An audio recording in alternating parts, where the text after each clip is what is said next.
And we're live.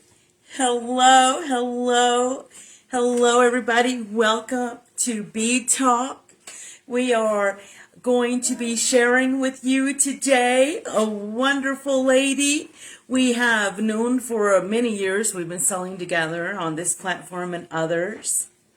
I'm very excited to have her share with us all of her amazing journey today. I'm going to give us just a few announcements before we get started. We are going to be having another live tomorrow. I have live shows at my profile, Kelly Markell, 5:30 p.m. Mountain Standard Time on Fridays and Sundays. I don't want to be remiss and forget about our bead retreat. I almost forgot it last time, but I don't want to be remiss and forget about sharing. We have some amazing details. There's just so much. I'm so full of so many exciting ventures we're going to take. The bead retreat is not just about beads. It's about being inspired for your creations. Come, let us be inspired. We are out here in the Southwest, the high desert of southern Utah, smack dab in the middle of Monument Valley, Utah, and we are going to be presenting some wonderful regional items for you, meaning the inspiration of them.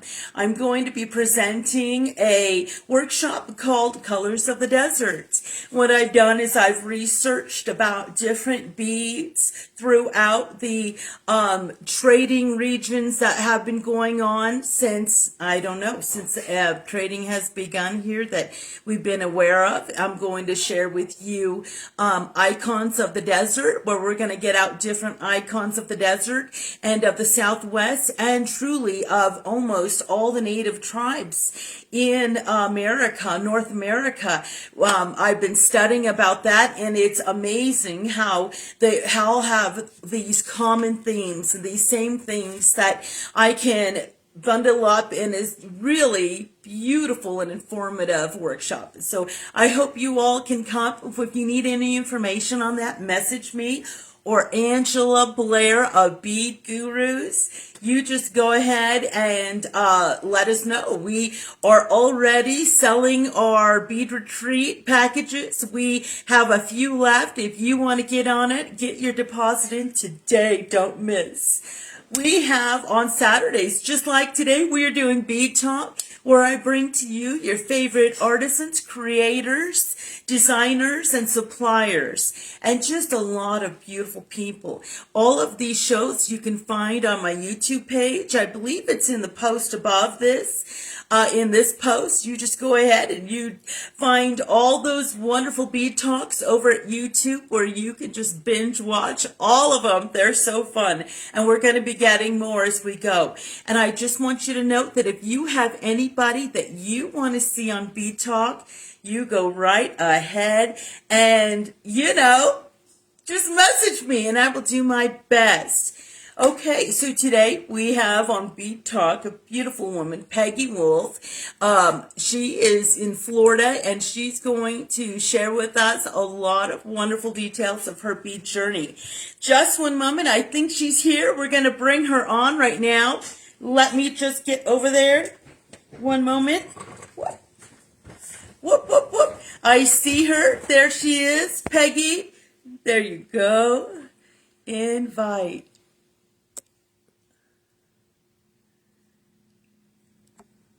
We're figuring out how to get her invited on here.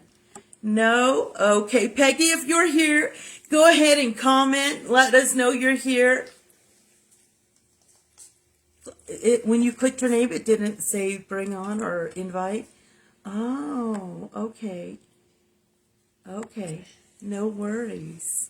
No worries. Peggy, as soon as I see that you are here, we'll go ahead. Oh, there we go. See if you can put her name in.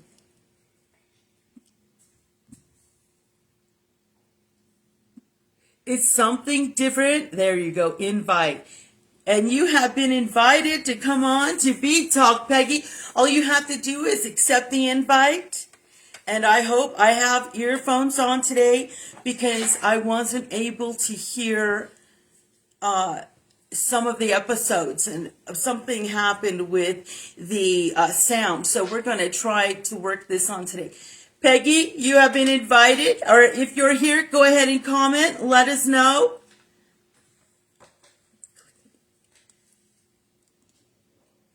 If you click her name. Go see on your phone if she messaged, because I cannot see the comments sometimes. Hold on, darling. We're going to figure this out. Give us 2 shakes of a lamb's tail.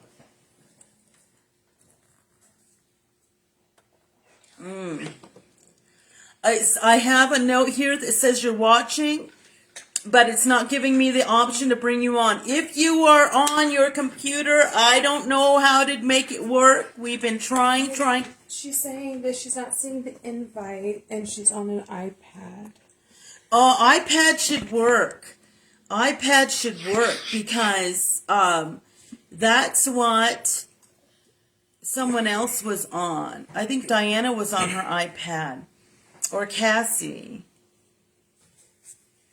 Okay, and you don't see, okay, and it's not showing me your comments. I know this is weird, but for some reason, it's only working with the phone, and I don't know how to. Peg, can you get on with the phone? Sometimes this happens. We are learning every time we have a new episode. We're learning that they are not all the same. We're going to try to invite you on, honey. Hold on. There we go. Add. We just added you, dear. Oh, couldn't add guest. Does it say why? Because of technical issues. Oh, technical issues. Add. It's not letting us add. She says she's going to try on the phone. Okay, wonderful. So while Peggy's getting set up, we're going to go ahead and just hang out. I hope you guys have had a good week. We have had a really crazy week here. The weather has just been out of, I don't know. Like, for instance, my daughter and I took a little trip to Flagstaff to get supplies last Monday and Tuesday, and it was snowing in Flag. Not kidding. It was snowing. It was so bizarre. We had, here it's been, kind of May showers dripping in here and there, but we're going to try again.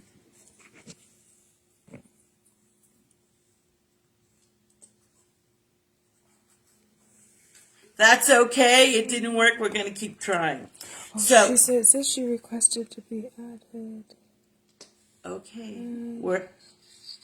There we go. Peg should be coming on any minute. We have Miss Peggy Wolfe join us. There we go. There, made it. Hey, Peg. I'm going to try to put the phone somewhere where I can not have to hold it. Oh, okay. Welcome to BEAD Talk anyway. This might take me a minute. I'm going to have... Darling, don't you worry. You are fine. I love the halo behind you, though. That's gorgeous. That box there? And he's going to give me something to hold my phone up. Okay. There we go. Sounds good. Sounds good. Don't you worry. I'm just glad we were able to get you on. I know that it's different instructions, for different devices, and I just don't have all of the information. I think the computer wasn't working, and the only thing that was working was the phone, but don't worry, we're going to go on. So welcome to BEAD Talk, dear. I can't hear you now. You can't hear me. There you are. There you are. Okay. Gotcha. There you are. Perfect. Right. Now, perfect. We got you on. Yay! We got it. Welcome, Peggy Wolfe, to BEAD Talk. Thanks, Kelly.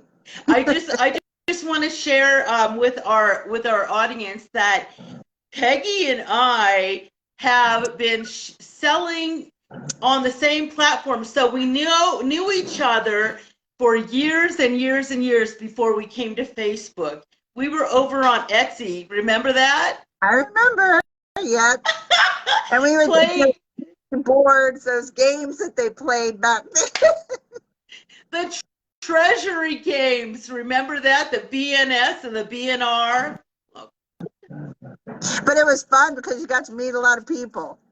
It was fun. It was a precious time.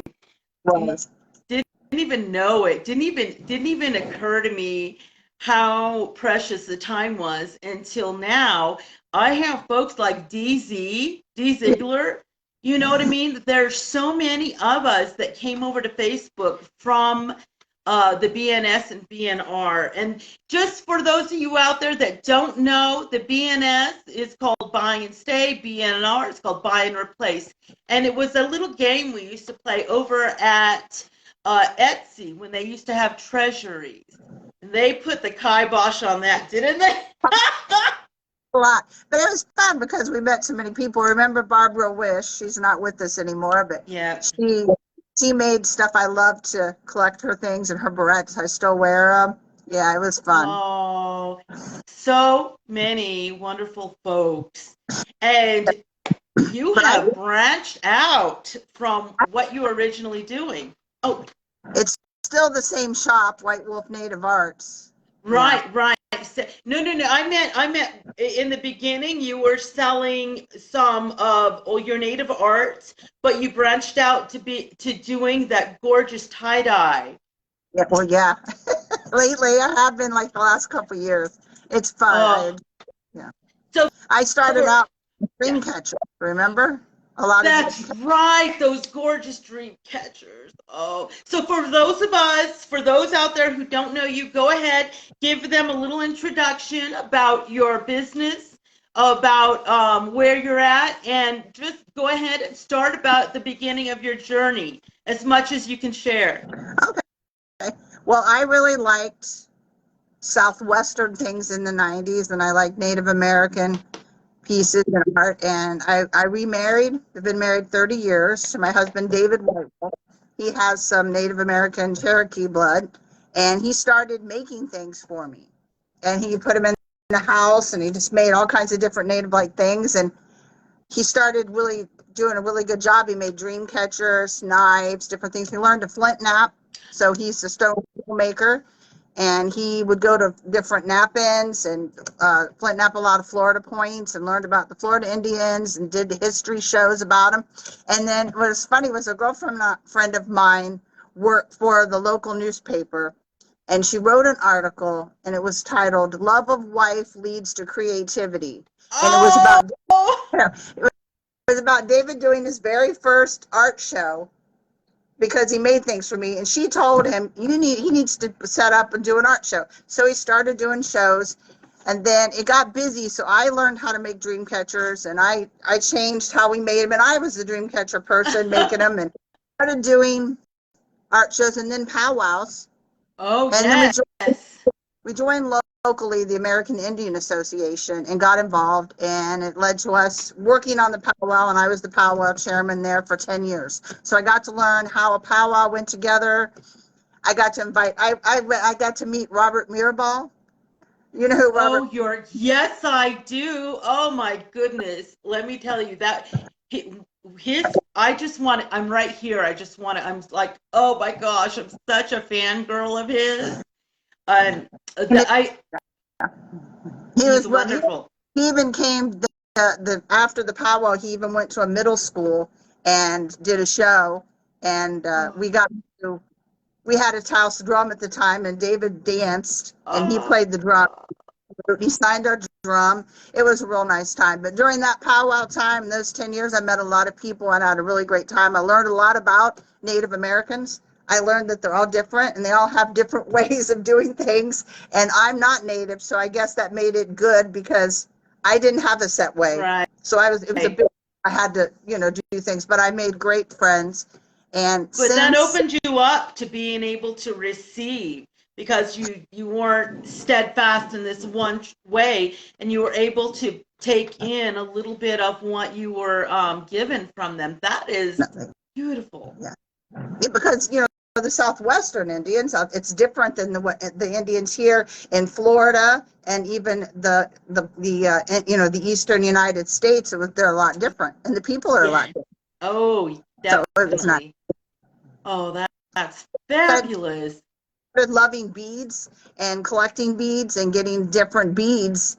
Of course, I use beads in my dream catcher, so of Yep. course I use beads and pony beads, but I didn't really know about them when I started out. So I Really? used plastic beads, used glass beads, and I learned about trade beads, which I'm going to talk a little bit about that today, Oh, because that's wonderful. I wanted in BEAD Talk. I wanted to give a little bit of education on something We besides are me. all about, no, that is exactly, I appreciate that so much, because when I first created this, or when I first began this, that was my drive, was just a little bit of inspiration, a little bit of education, a little bit of that magic that everybody brings, and just to let folks know, hey, you can do it too, So that's what. Yeah. Yeah, I've made necklaces, I've made, bracelets, I've done the dream catchers, different things. But probably for Dave and I, our heart's always been that when we did the powwow on Fridays, we had Kids Day, and we literally had 1,000 or more children come that day to do a craft and dance and learn. And then on Sunday morning, we had Girl Scouts, and I was big in Girl Scouts, and my girls got their golds. They did that. So we would have the girls come and they would learn. And so that, and always something with beads. It always involved beads. Oh my, I love that you brought it to the children. Oh, I love that, because they just learning to create something for them. I know when I was younger and I would make the little plastic. So, when they had that little plastic thread and the plastic pony beads, I thought that was all of it when I was younger. And I just love it. That's so awesome. So not only were you involved in creating an organization of the powwows, but you were also doing all of these little projects for them, inspiring them. So you weren't just organizing it, you were in the heart of it. You were right in the mix. Yeah. I got to help. Well, I have to find people to help with those things, say on Friday. I mean, I would get a minute. I couldn't do all of it. We had a whole group of people. Right. You had to put together a group of people that worked to do that. I had my family for years, right. even my parents running my booth, because I had a booth at the powwow, and my sister would help me in the committee booth because we would do the raffles and all that. Right. My husband, he did a lot of the setup. A lot of the cooking. We had other people, and we met great friends along the way that still are just really good friends because we all worked hard together. Isn't that what it's about? Just getting together, everyone being inspired, having a good time, and the thread of the whole thing, to me, what I see is creativity being woven in, all of it. Native people too are very creative people. They use a lot of the resources they had to make things, and it's incredible. And the beauty of it, and it's recycling, which is my tie-dye is about. I don't go buy brand new shirts and brand new things. I recycle things that I get at garage sales or given to me or the thrift store to use them again, because you could take an old worn out sheet and make a beautiful tapestry or tablecloth and make new life. And that's new life. Yeah, it's the native way, and it's wonderful. Using the resources that are around you. And that's so true. And I just want to say, I have been the lucky recipient of a few of the beautiful, beautiful tie-dyes that Peggy has made. And she has a live show. Let's not forget. She has a live show where she presents her beautiful upcycled, recycled tie-dye, but you won't even know. I love mine, absolutely love mine. I gingerly wash them alone because I don't want them to fade out. I use a dye now. It used to be they didn't have dye that, well, now it's called a Procyon dye, and you use soda ash with it, what they put in pool water, and dye attach. And I did a set of sheets for my nephew, and he has to have them washed a lot because he's 6, okay? And my sister says they never fade. Well, when Really?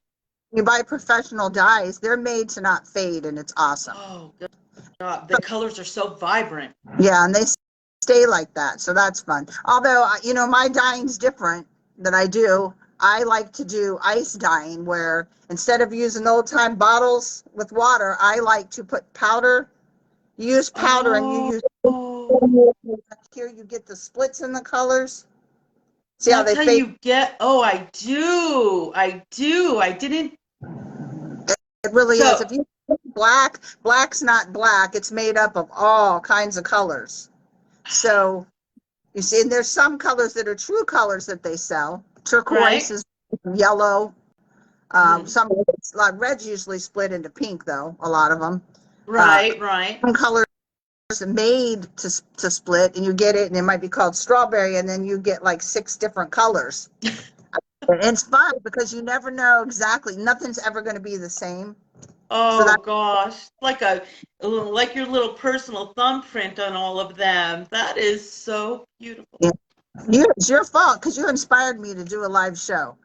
I said, Ah! Kelly, I don't think I could do it. I said, Kelly does it, and what I do is different. I'm going to try, and I'm going to try to do one in, probably like next month sometime. I'm planning to do Oh another.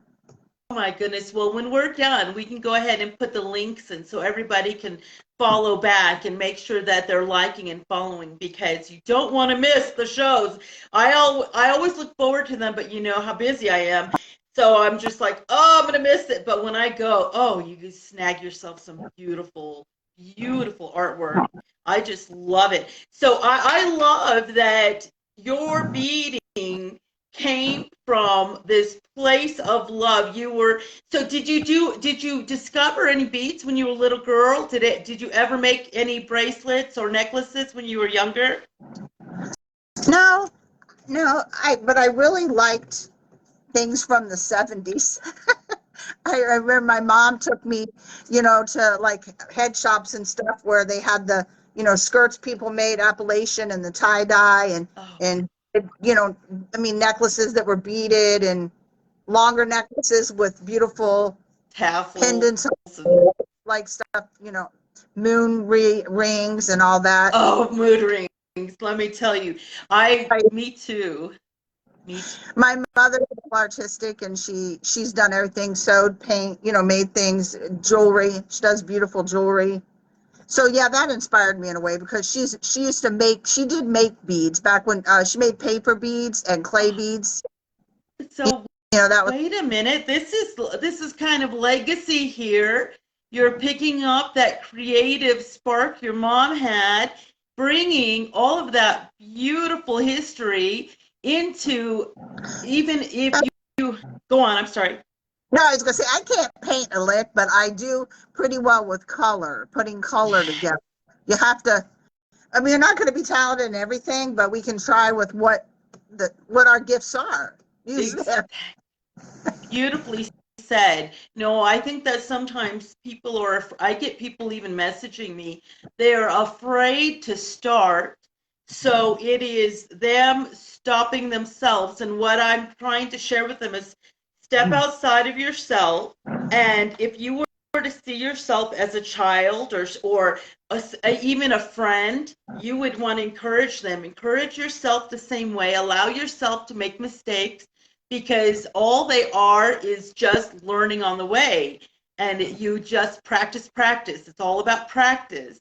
So don't be afraid to step in and practice. And oh my goodness, I love that you have White Wolf Native Arts, because you get to share this with your husband. It's not just beloved. Yeah, we got to go to a lot of living history events together, and at the time we had 2 huskies that we took with us.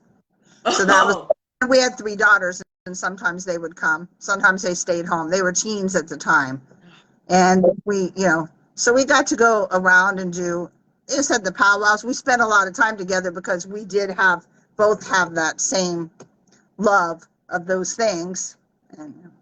But so, living in Florida, it was a little bit different because we taught a lot about Florida Indians and Florida history. I was going to say that I know you're going to talk about trade beads when you have your retreat, correct? I'm going to get into, well, as I was studying at each of the regional tribes, and really there's so many to go into each individual one, but I was able to learn by region the beads that came in, the beads that were made, and the beads that were traded. And it's so similar across platform. I mean, across the tribes, the same beads, the same styles. Now, the representative of them may have been a little bit different, or the story behind them of their creative use of them. But I just adore that all of these beads, even the most primitive beads, they were all using them either for trade or I don't want to go any more into it. I got to get my workshop together, but that's basically it. But I found it was mostly the Spaniards that brought in the beads in different regions. You know, they did, and that's what I was going to talk about. Was one of my favorite. Well, I was going to show some trade beads, which you recognize these. Yes. These are typical trade beads that we saw that actually they say are from China, but they were actually made, they were Venetian, and then the Chinese strung them, and then they got brought over. Yeah, they didn't make them. Another big one was the African. If you can see those, which, were made with the sand, and these are the discs here, which I collected. And those ended up everywhere. And then the chevron glass bead. I was told, we did something with the Girl Scouts where we made necklaces with chevrons, with modern chevrons, but told that not a lot of them ended up west of the Mississippi River area, because when they came in the east, they were just traded up. The Indians just, gave away furs and wanted those beads. So not a lot made it out there, which might have been true when you think about it. Depending on where they started in our country and how they came in, some didn't make it. Yeah. And then it's in a different area of the country too. It's up in the eastern United States. So it is interesting. But it is. The influence is amazing. Go on. Let me just let you go ahead and share with us. I just live a couple hours from St. Augustine, Florida. So I'm in Central Florida. I live east of Orlando. Okay. My husband works for Mickey. He's been a gardener for Mickey Mouse for almost 35 years. Get out. How fun. I don't know how fun it was, though. It's good, and the kids loved it. But we live close to St. Augustine, and I was going to just share that I have some beads that were brought by the Spaniards. I took some notes. 1527, okay? Navarez brought them in, and then De Soto in 1539 into St. Augustine. Now, St. Augustine turned 450 years old in 2015. And the beads I was going to show you, they are from the 1500s. And where they found them, there's a guy we knew who was working for the St. Augustine Historical Society. And if anybody's been to St. Augustine, they have what they call coquina rock. Shell is what, and the walls are made of. Well, they have to restore it and fix it from time to time. Well, he found it down under the walls, and he found, and they're glass, and they would have been like heated and rolled over a bar and then cut. The tube made it and then cut. And I don't know how well you can see them. I can't see because, Right. Stunning. So these So you actually were able to get a hold of a strand of those? Actually, David put them, he strung them for me so I could wear them, but we found out they are so old and delicate that they would pop and break. So I have cases where they have glass, and foam where I put my beads and beaded things I don't ruin. And they've been in there, and then I have some just in a little jar because they're so fragile. I even tried rubber in between the beads, which you can do, but they still will break. And of course, I think they're beautiful because the colors, back then, the colors. that long ago is just incredible. Especially thinking about their dyes were all natural. They were using grasses, berries, barks, ashes, um, They, or and they charcoal, don't, I mean. yeah, they don't look different than beads you almost buy today. Actually, they're prettier. They're a Similar, lot prettier. right? Yeah. Yeah. Well, the same with the turquoise. Like, for instance, the turquoise, I have been fortunate enough that the folks around this region have lots of antique and vintage turquoise. And I've been able to get my hands on a ton of it. And you're right, the turquoise back then was not stabilized, it was not dyed, and it is so delicate, it is so beautiful because you're seeing the history of it. But you're right, there's no way it could be strung. I have them delicately placed, and every time, I know I touch it, I have to be careful. So I think now I probably should be wearing gloves. But you're still getting the chalk off of it. You're still getting the dust. Dave's done some carving with some turquoise that we've gotten at like gem and mineral shows because in Flint Knapp, so he Flint Knapp's shirt here in Florida, Right? coral, a lot of coral, of course, because Exactly. a lot of it's covered in water, so there's coral rock, but you can get different kinds of stones that you can Flint Knapp, you know, when you go to different gem and mineral shows or Knapp-ins and trade, and Sure. turquoise you a little bit with. So we've some, and I was going to show something he carved. This is out of buffalo turquoise, believe it or not. He forgot he even made it for me. I don't know if you could see, but he actually Hold it up a little bit. The pendant. There you go. Oh, gorgeous. a hand, and then he made all the beads with a Dremel. See all the different little beads, and then he put little beads in between. And he actually carved every little bead to make it graduated for me. And then Oh, I don't, what a sweetheart. I know I don't wear that much jewelry now because I'm around a 2-year-old a lot. The one that turned the live chat on with my phone was my grandbaby. Remember? Oh, But mine too. Bless them. We'll let them take over all the technical parts. learn a lot by, if you collect beads, you can learn a lot. And I was going to share with you too. This is, which you might have a copy of, one of my favorite ever. See this? Arizona Highways. Yes. I don't know if I have that one, but I do. My goodness. This is I'm the going to have to take a picture of that. Glass Indian Trade Beads 1971. Now I have a lot of Arizona Highways because my favorite artist is Ted DeGrazia. And I'm sure Ted, who he was, he painted the Mexican and Indian children. And I have a lot of things from the 70s of his. And I can imagine your collection. I would just be dying, drooling, going through your collection. a lot of pictures, photos that he did and little things. But then I have one thing I was going to share because I love this.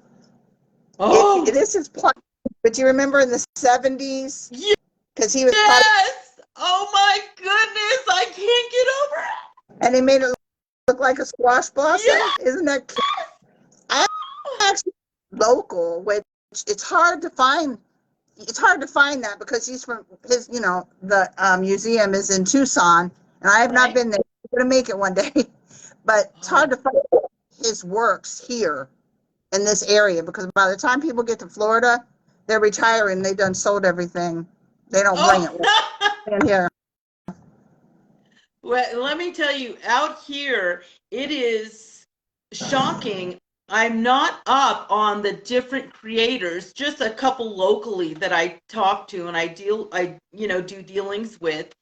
But it is amazing. The museums around here have so many beautiful examples of not only the jewelry, but the art.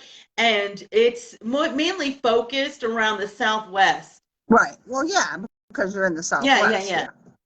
We have we have some different Native museums around here, but they all have to do like the trade from the Hopewell in Ohio. They traded down into Florida. You get and then of course the Seminole. Right. We have a reservation south of us And I have some Seminole friends, and I have some Seminole dolls and some Seminole pieces because those are easier to come by here You because must have a museum in your house. I do. We brought stuff and put it in a museum for a Native American exhibit one time. But I have a friend who's 91 who's got a museum in his house. I'll tell you, he was part of a group. He volunteered, and it was called the Tlaco Indian Dancers, and we volunteered with them for 20 years. But they were in existence 35, and it was youth, and they didn't have to be Native, but they learned Native dancing, and they went around and did shows and danced, and it was kind of almost like scouts, and they earned points and different, Oh, for going to do the shows, and we sold things, and Dave and I spent the last they folded right before COVID. Of course, you didn't? the guy now, he's 91, so you imagine that was just 3 years ago. He did it for a long time, and his wife's just a couple years younger, and we it was great because we got to mentor youth, and that was the whole thing. He mentored youth his whole life, and that was what the Tlacos were. But their home, because they go out, they traveled a lot. Their home is just, every piece of the wall is full of something, and it's absolutely just so much fun just to go and look at. Something rare and stunning. Yeah, what really captivated me was that because of trade, everything came from the ocean, everything came in from the sea. And I was stunned because here in the Southwest, some of the Northwest, the Mideast are still using those same beads. So I'm thinking, those beads, how far they travel to get inward. It blows my mind. And it must. I grew up in Ohio, outside of Columbus, and one of the things you did, like in third or fourth grade, was go to the Indian mounds in Chillicothe, where the Hopewell Indians were. Well, then I was over on the west coast of Florida in a museum, and I saw that there were Hopewell pottery vessels there. So they came all the way, and I thought, they came all that way and traded. That's so cool. I mean, Exactly. But it was neat. I remember as a kid, I did love the serpent mounds that were there in Chillicothe. And I went through a middle school period where I wore moccasins and the tunics, every day. Yeah, I guess that's true. You were Native when you didn't even meet your husband. That is so cool. So how did you guys meet? Were you school? No, we were both married 10 years before we ever met. Yeah, he had one daughter, I had two. Our spouses were not real good to us. Let's put it that way. So we divorced them, and we've been together it was just 30 years, May 1st. Congratulations. That's amazing. So, it was the right person, the right time, and we treat each other with respect, and, it takes that. Oh, so, yeah. Work. It takes work. It takes, it takes, like, I'm trying to, when I see relationships, growing up, I thought, oh, nobody gets along. This is how relationships are going to be. Maybe I don't want to be married. Maybe I don't want any kids. But as I grew up, I'm like, oh, it's just like any job. It's just like anything that I'm studying. You have to practice. You have to keep working. And it's cultivating the relationship is no different than giving my attention to my work, what I'm doing. And it's just the payback is better, though. Communicate. It gets harder sometimes the longer you're married, even though you think it would be easier. We laugh because it's age. Then you have somebody too when you age to help you out, like you can't find something, remember something. It's good to have another person tell you, hey, over there, isn't it? I know. Exactly. Well, I'm just glad I learned that lesson before I met my husband now. But, all that growing, and you just want to share that information out. And so thankfully, we've been able to focus towards our bead retreat. When people come visit, they're always interested in the gemstones and the beads. And so that caused me to want to go study and learn more so I can share more with our guests. That's right. You're doing a gemologist class, correct? Oh, yes, that too. Yeah. My plate is like this, and I'm like forgetting what I'm doing. Yes, hopefully that helps some. A lot of homework, I bet. Well, it's not so much homework per se as it is because okay, so when you are was fortunate enough to meet somebody who's in the gemology trade over in Beijing. Mhm. And so he said, look, here's because I was, all upset and nervous about which gemology school to go with. He said, you go with the one, not the one that is the most popular, not the one that is the most expensive. You go with the one that A, fits your budget, B, is going to follow you along the path that you're going. Well, I need something just to help me with my items coming in so I can see what is real and what is not. I'm not out there selling these, diamonds or, cut gems. So the one that I picked is perfect for the trade. And so it's just a lot of reading. You get a lot of videos. You can even do Zoom calls. And it's really nice, but it's definitely not, probably the most popular one, but it is the most thorough one for what I need. And that's what's great. So yeah, kind of going back to school a little bit. And I think it's the reading. I'm just like, wow, there's a lot to read. Do you have videos on it too? Because some people have to watch it. Some people got to read. Different learning styles.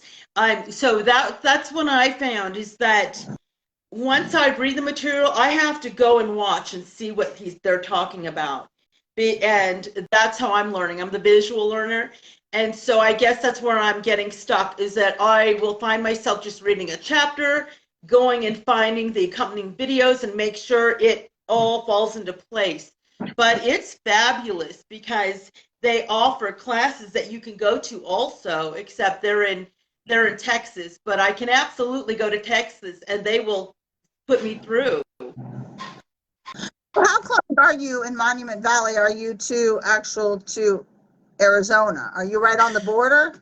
I just wondered. Are you close? Okay. So if you look out my back door, Uh-huh. literally my neighbor next door is in Arizona. I figured you were close. I figured I was actually looking at a map in this Arizona highways, but Oh yeah.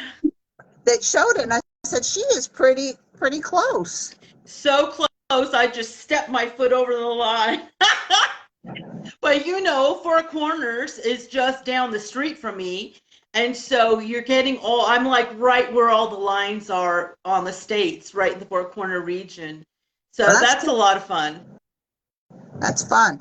Well, I was going to tell you the other thing I was going to tell you that I like to collect, and I just came across some. I don't know where, when you collect beads, like beads you're going to keep for yourself and not make jewelry, it's fun. Right. I go to auctions. You probably like the thrift stores. I know you love thrift stores. In those places, garage sales, you can find. I was lucky enough one day, and I'll show you the whole pile of them, then I'll show you some, to actually find a bunch of vintage glass, lampwork, and crackle glass beads. What? Which I want to put into my dream catchers, and they're so cool because you see they got like the lamp, and these are all vintage. They're so cool. And then these got like pieces of glass inside them. Where and they they're rolled them. I've seen that technique, and it's just fabulous. I mean, they're glass, but they're very crude looking. But I had a lady years ago do an art show next to me here in town, and she was a potter. She was 17. And I was going to show you. She made me pottery beads, and these are the only two I have left. Oh.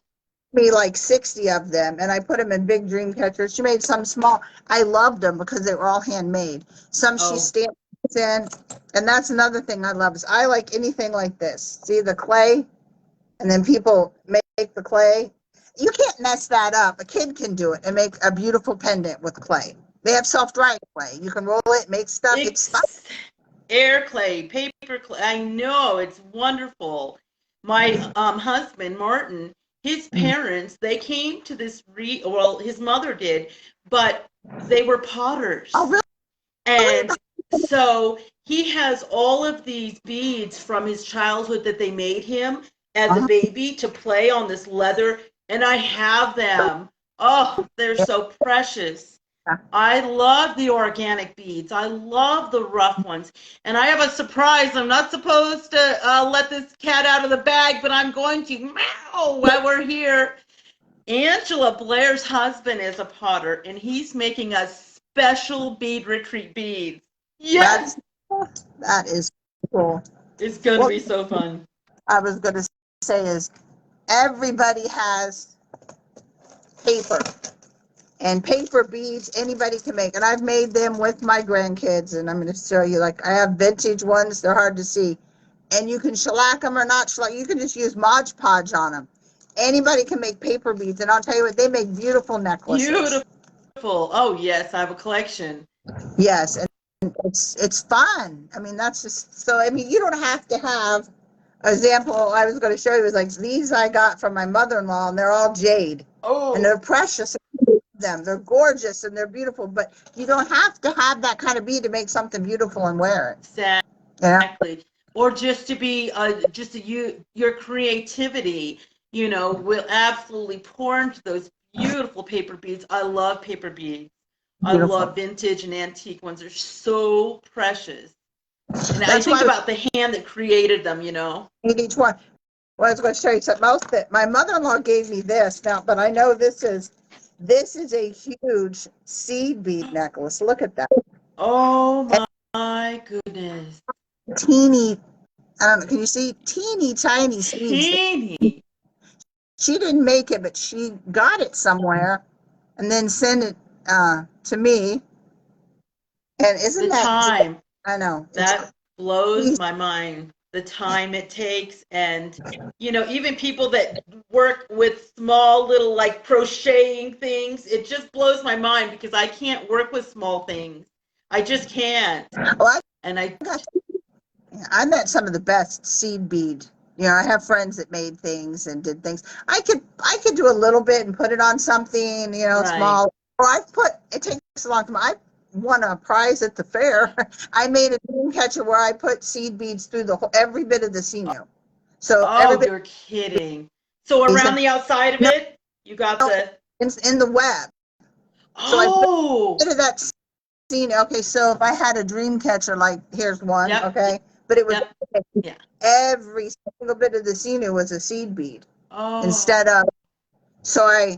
But everything gets me back to this. This is my favorite kinds of pictures to make, and it's because they're natural. The grapevine? Yes, I just like natural, and I like you said, organic beads. I like natural things. Me too. It's my favorite. It really, I think, helps me to feel grounded and connected, and that's why I appreciate that.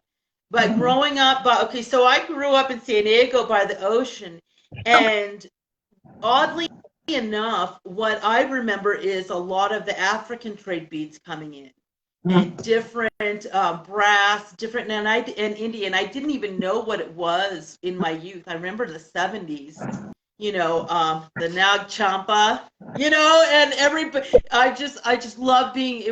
I guess I was around a lot of hippie styles, really earthy people, and so they had a lot of those trade beads, and it just made me, I don't know, I just felt immediately connected.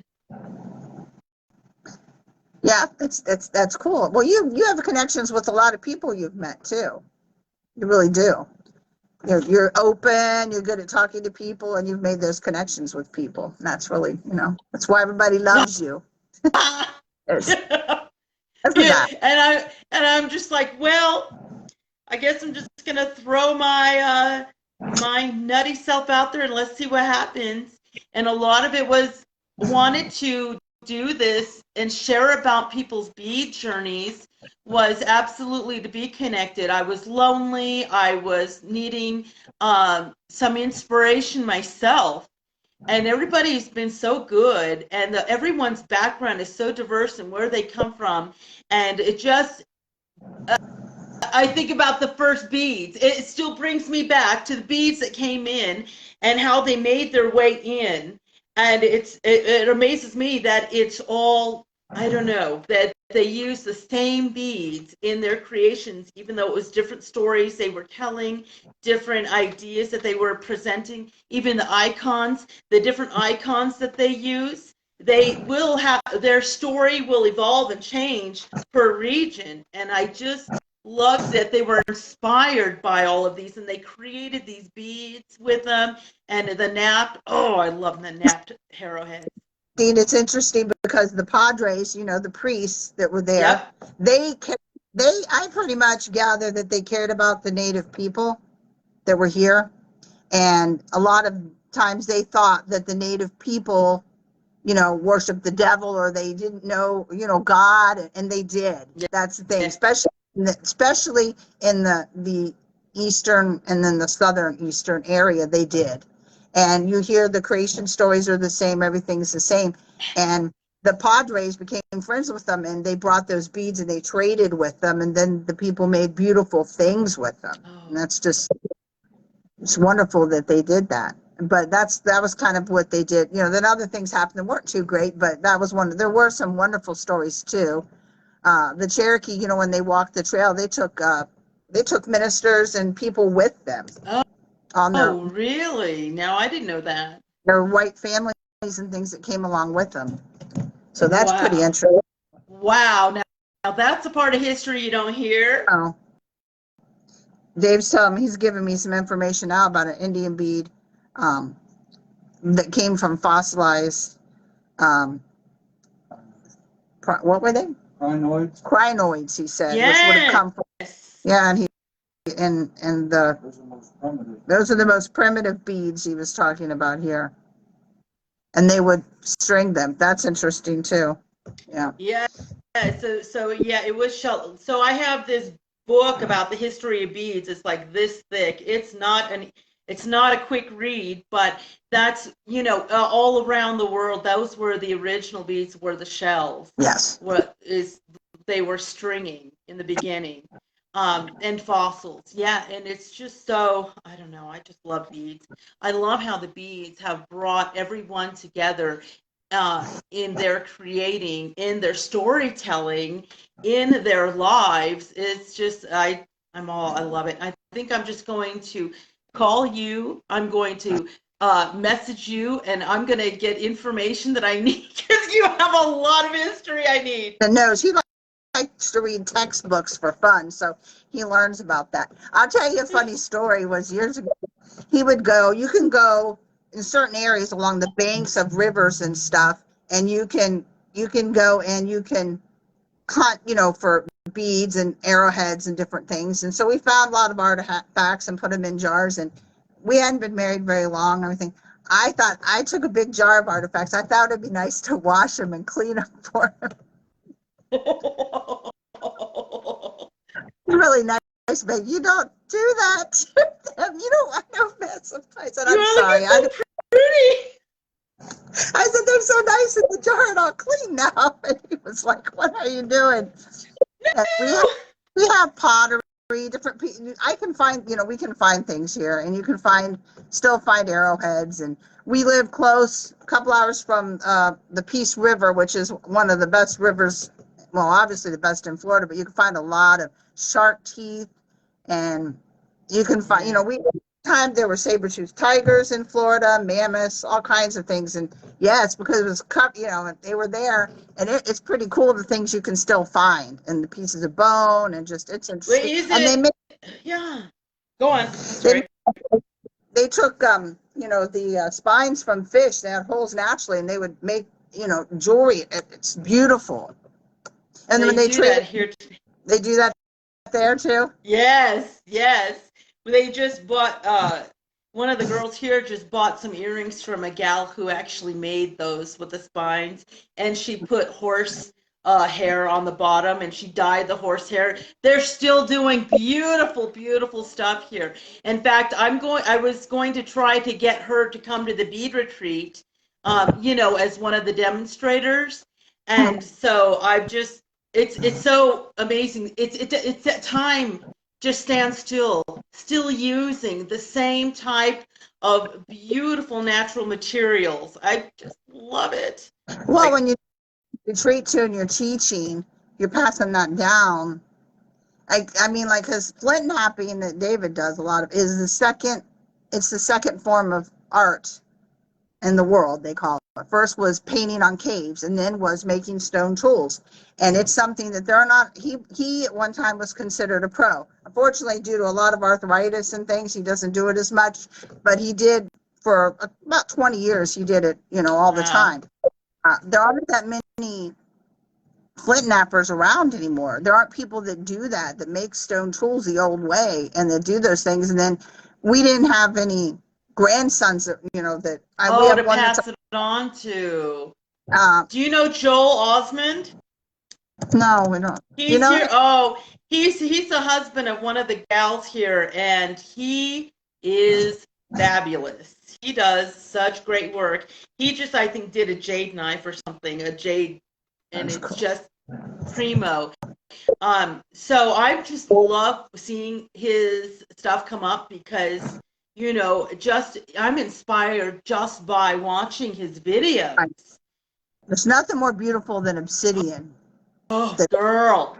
And knife, or just even the fragments of it you can use to cut herbs and things. I used to the pieces, and people bought them for herbs and herb knives, and they used to do the mummies when they'd make mummify somebody. They would use obsidian to cut it, and they say that it's better for surgery than stainless steel or surgical steel. That's how, because obsidian just cuts so well. Like if you had surgery, you would have very little scarring if they used that. Yes. Step on a stone, find out. Anybody who's out there doesn't know what obsidian is, it is volcanic glass. So it's only found where there's volcanoes, but it's super cool. There's different kinds. You can see through it. It's awesome. So and beautiful. They make beads out of it. Yes.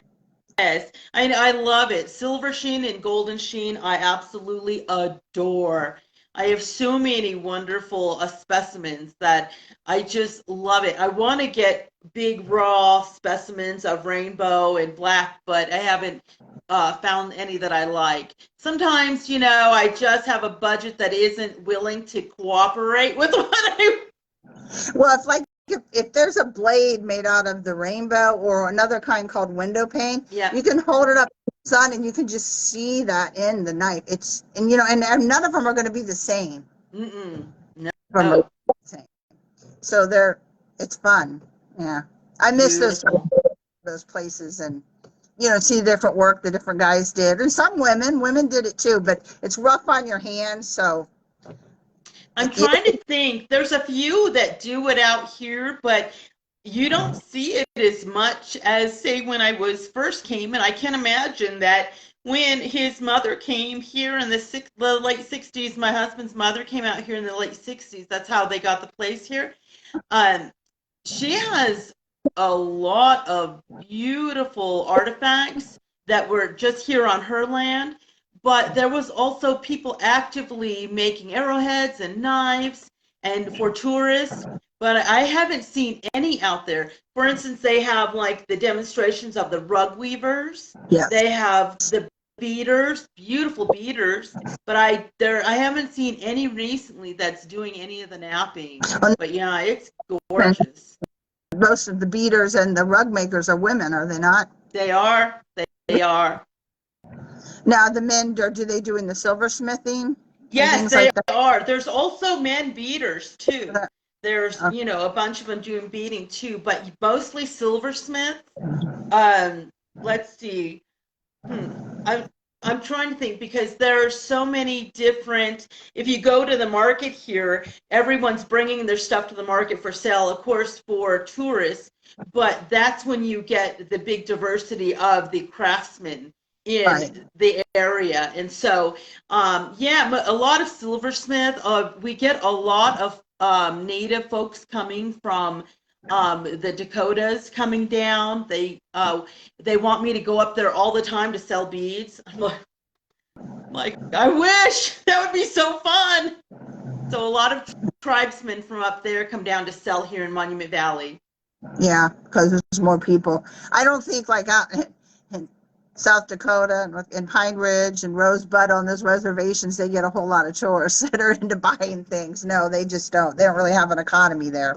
Well, It's kind of, I guess the Canadian border, he said the Canadian borders has a lot of folks up there that need people to come up and trade the oh, beads. So he was like encouraging me, like wanting me to commit to taking my beads up there. And I was like, well, I wanted to do that so bad. I would love to go to each of the tribes up there and be able to go to the powwows, be able to go to their, I forget what he called it, but take them out. David, I'm sorry, David's bringing me, I know our house is like like you said, a museum, and he was bringing me something that I could show. Well, good, hey, David, thank you. because it's neat. Like one day I'm going to get out there to spend some time with you. It would be wonderful. Oh, you and David come out here and be my guest. Yes. He could flint knap, but maybe do. I know it was always something that there used to be flint knapping classes, and I have to say I did work on a couple other local historical type. I was on a historical society, historical type, what do you call them? Founders Days or whatever. And it got harder and harder to get demonstrators who made things. And they found that the more they would come out, and of course, how they support themselves, they demonstrate for free and to eat. They supported themselves by selling their wares, whether they were making baskets or, because we have a lot of, here, make a lot of baskets. Pine needles are all over here. Broom makers, potters, different things. They weren't selling what they had anymore. I'm hoping now we're getting back to that where people will start buying those kind of things again. Yes, and I was wondering if there was some kind of renaissance because, and perhaps it was COVID, but I think it started just right before COVID came. We were literally like 97% Europeans came to visit us. We almost got no Americans at all. And then right before COVID, it's turned around. And now we are having this influx of Americans. And I get they're wanting to travel, but I thought, is there some kind of renaissance going out there? Because I don't watch TV. I get bored with it. And there's nothing on there I want to watch. So I don't watch, anything that may be going on nationally, or sometimes they're doing these pushes for folks to go visit, in country. And so I just was always asking, is there a renaissance going on? What made you come? Because in the 70s, the Grand Circle was huge being taught. And, everybody wanted to go to the Grand Circle. And I thought maybe they're doing that again in schools. I know my mom went out west in the 70s. I have a ring that she gave me. Do you remember when the Zunies made the Mickey Mouse rings? No, and I don't. For making them, they made inlaid rings, and I have a Mickey Mouse, and he's onyx and coral, and he's beautiful. He lost a little piece of his eye, was a little black onyx. I have to get like a friend to fix it. But I don't know if you remember that they were making Mickey Mouse rings, and they got, because they do all that inlay work, and they got sued and they couldn't make them anymore. But they'd already made some, and they got sold. And you got one. Here in our area, the Seminole Reservation, they have a museum. They have like airboat rides, big on they call alligator wrestlers. Shows on, about the alligator. They're all from South Florida, those guys, and we met them at powwows. It's fun. You know what I mean? It was fun. Oh, yeah. Crisp but fun. Snake handlers and stuff. They get a lot of tourists, but we mostly they come from Europe, and a lot of people, England, a lot come into the Orlando, and they really are interested in native things because they don't have that history there. Right, exactly. So, but what was I going to show you? Oh, I had gotten some beaded pieces these pieces are from the turn of the century. Oh and my people, goodness. and they've got the leather on the back. And then I know you recognize these because these are popular where you are. These are the umbilical Yes, pieces. those are beautiful. Beautiful, aren't they? Oh And my goodness. it's just, the beading's incredible. I had a friend that lived out close to Pine Ridge, a man, and he gifted me, I got a beautiful bag it's been about 20 years ago. He's passed, but he got a beautiful bag, a beautiful, what is it, pipe, and something, a rattle that he sent to me that was Oh made. yeah. I got a star quilt. And so I was No, really to get a star quilt from out there from the Lakota. you really So do live in a museum. That's amazing. I got those things. I mean, I always look at them. I just always look at them as gifts that I'm going to cherish. And I remember the people I got them from. Yes, You know, absolutely. my best friend passed away. He did a couple years ago. His name was Kashka LaRue. He's I can never say it right. Tlingit from Alaska. He was one of the last three legend keepers of his tribe. Oh, Yes. And he had blue eyes because a lot of the Alaskan Indians do. It took me what's funny is, because I don't know if you know, some native people, it takes a very long time for them to trust you and for you to get to know them. It took me a couple years in the organization I was in, and then we became really good friends. His wife had passed years before, and she was German like me. And I oh, so much, and I have quite a bit of his artwork. And it's really, really neat to have those things that were from people that you cared about. oh, oh my goodness. Yeah, I've been blessed with having good friends. A lot of time, most of them are older than me, so unfortunately they're passing before I am, and I have to say goodbye to them. But I have great memories. They recognize how you are going to cherish those precious historic, I mean, it's part of their history. I just love that. Oh my goodness. And How precious. people, the Nape had learned that I really cared about them, about their culture. And we have to think about who was here when they discovered America. There were people here. Nobody discovered it. There were already people here. Bless their heart. And and even divided by the line when they created. I mean, there is the Apache, which is going to be my bloodline, where the night right through the middle of the rest of where they lived, right in the middle. So he said I was just watching a documentary on it and how they're still not recognizing the line. They will go back and forth.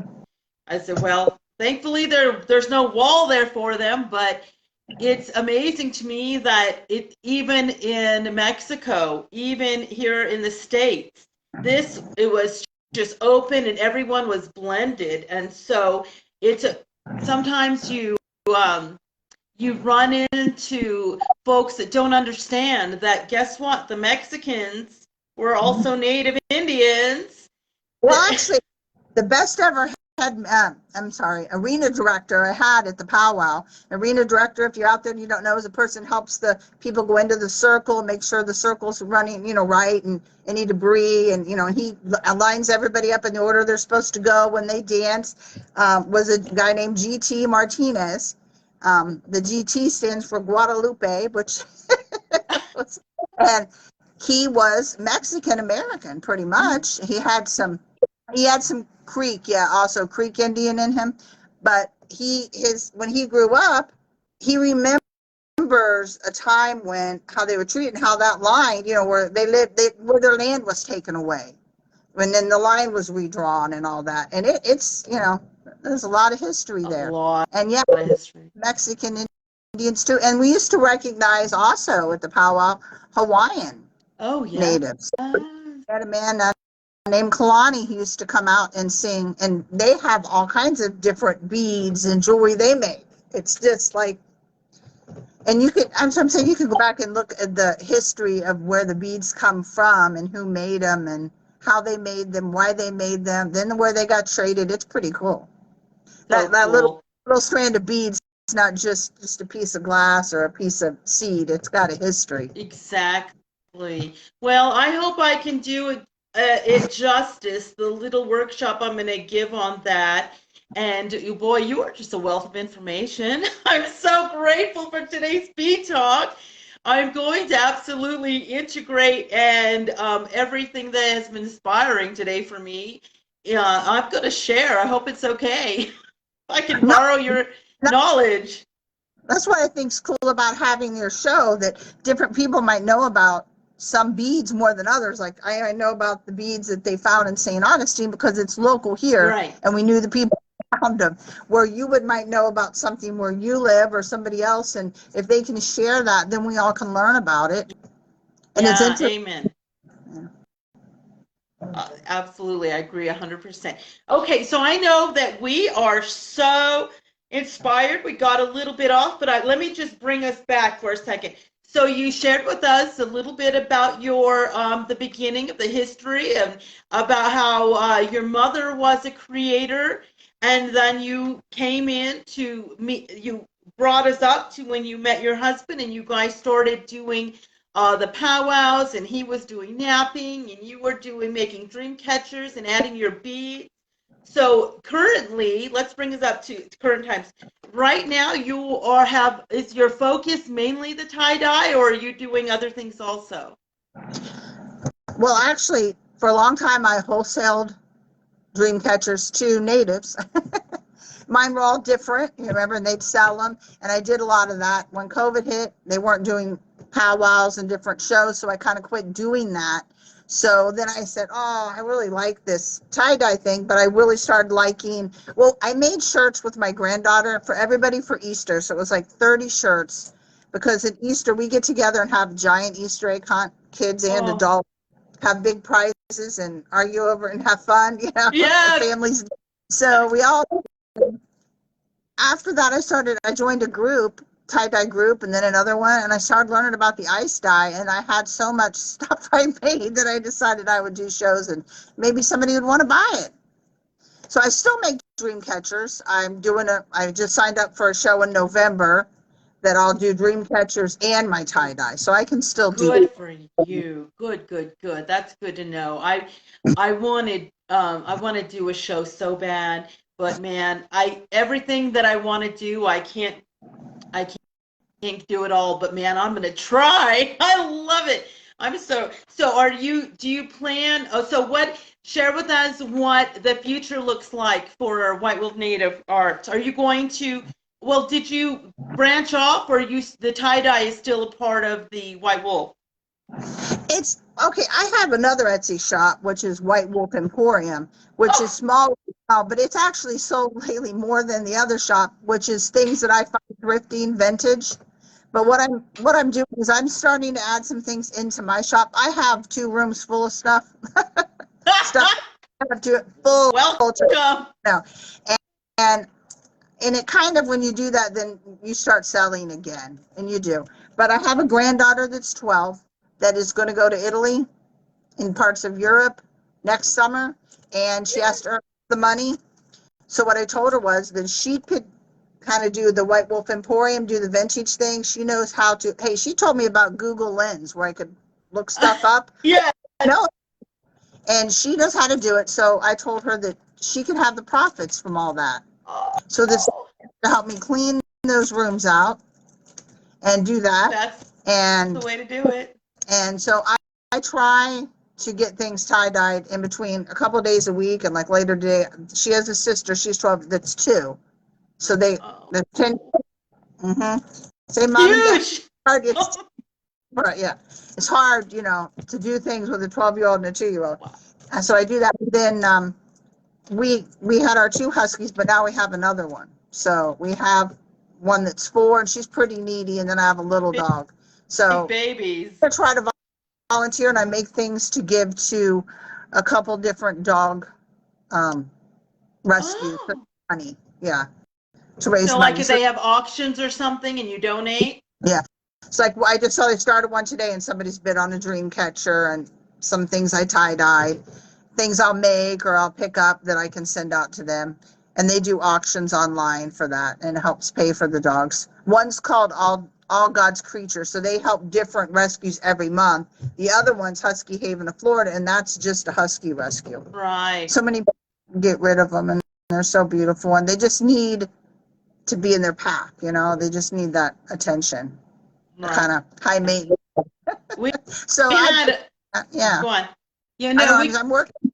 I'm working on making whatever I can when I can, just like you. No, I was just sharing. I grew up. We had Alaskan Malamutes.